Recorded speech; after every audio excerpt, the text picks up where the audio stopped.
Hi, Mark and Joella here. Hey again. Welcome back to our channel, Beyond the Sit.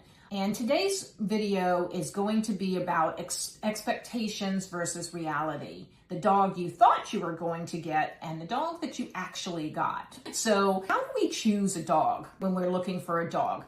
Some people choose it on the visuals. This dog is cute. That dog is not cute. This dog is friendly. This dog is not friendly. This dog would be a great watchdog. This dog is a good family dog, right? Yeah. Emotions get into it. Yeah. You know, your emotions run wild. The excitement of getting a new dog and what you see as a young puppy. So yeah. Yeah. So it's based on. So the decision of what kind of dog to get is based on a lot of different things. The dogs that you expected is a lot of times different from the dog that you actually get. And even sometimes we have a client who has had a certain breed of dog, she's had several of them.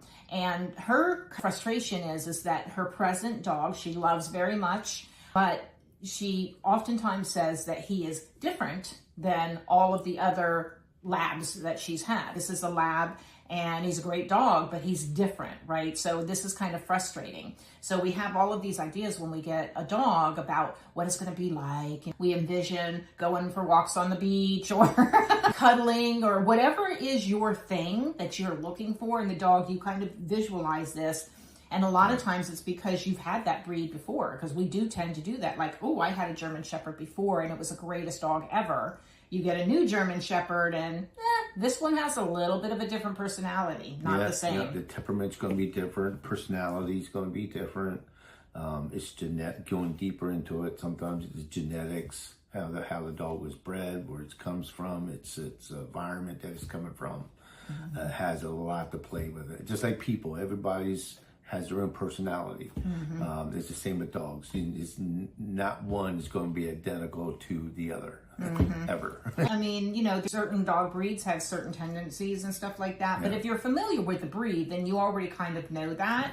You may say, you know, like, wow, I'm doing everything the same that I've done before, but still this dog is not the same. It is not the same as my best old friend, you know, that passed. But dogs are like kids. They all have different personalities, like we all do, right? So, you know, it's not one size fits all. We're not getting the same thing over and over again. And so, you know, you might find yourself wondering if you're stuck in this situation. What am I doing wrong? You know, am I cut out for this? Maybe I'm not cut out to do this. Maybe I'm too old to have a dog, right? Yeah. Is there something wrong with my dog, right? This might be a thing like, is there something really wrong with my dog, you know, that it's not doing what I've known dogs in the past to do? Yeah, correct. Yeah, and so, you know, and then, you know, you seek obedience training, or maybe you already have, and it's still not fixing the problem, right? So, right. So this is when we have to go deeper into what can be causing the situation, and, you know, what kind of things you as the dog parent might be doing to contribute. And it doesn't matter how much you love your dog or how connected you are, there are things you could be doing that is contributing to the behavior. So those are the kind of things that we get into, right? Like habits come into play that we've done with one dog. We get a newer dog, we do the same habits, but it's not working with this specific dog.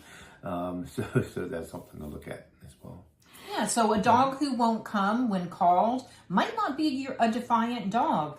It might be an overwhelmed dog. It might be a fearful dog. It might be just super unsure. And that can be caused by a lot of things. I mean, it could have been something that happened in the litter before you even picked up the dog, right? Yeah. So there's a lot of different things that kind of have to be looked at. And so these are the kind of things that we are going to delve into in this channel and talk about as we keep going on further. So I invite you to understand that you are not doing anything wrong, that you are natural in thinking that like, is something wrong with me? Is something wrong with the dog? Am I doing something wrong? That's natural. Yeah, that we'll all go through that. Yeah. Everybody goes through that. Yeah. Not specifically dogs, but other things in life as well. So you always have those moments of doubt, self-doubt, right? And then things you get to talk professional like us or someone else, then the clarity comes into play. So and then you start seeing success and goals and achievements. Yeah.